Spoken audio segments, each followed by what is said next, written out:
भिखारी एक किसान के घर भीख मांगने गया। किसान के घर में उसकी स्त्री मौजूद थी, तो स्त्री ने भिखारी को एक मुट्ठी चना दे दिया और भिखारी चना लेकर चल दिया।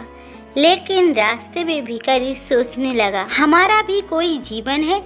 दिन भर कुत्ते की तरह मांगते फिरते हैं, फिर स्वयं बनाना पड़ता है। इस किसान को देखो, कैसा सुंदर घर है। घर में स्त्री है, बच्चे हैं, अपने आप अन्न पैदा करते हैं, बच्चों के साथ रहता है। वास्तव में सुखी तो ये किसान ही है। इधर वो किसान खेती के लिए ब्याज पर रुपए लेने महाजन के पास गया, तो महाजन ने तिजोरी से रुपए निकालकर किसान को दे दिया। रुपए लेकर किसान अपने घर को चला, तो वो रास्ते में सोचने लगा, हम भी कोई आदमी है, घर में 5 रुपए भी नगद नहीं।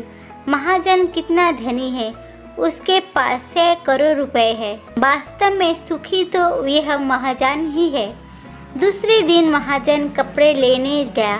वहाँ सेठ की दुकान से कपड़ा लिया और वहाँ बैठा ही था कि इतनी ही देर में बहुत जगह से फ़ोन आए। कोई मुंबई का था, तो कोई कलकत्ता का था, तो कोई चेन्नई का था, जो बोल रहा था कि 5 लाख का मुनाफा हुआ।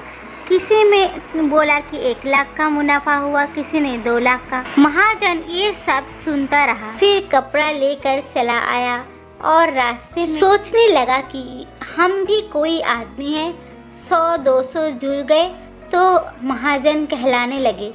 ये सेठ है कि इसका एक दिन में लाखों का फायदा है।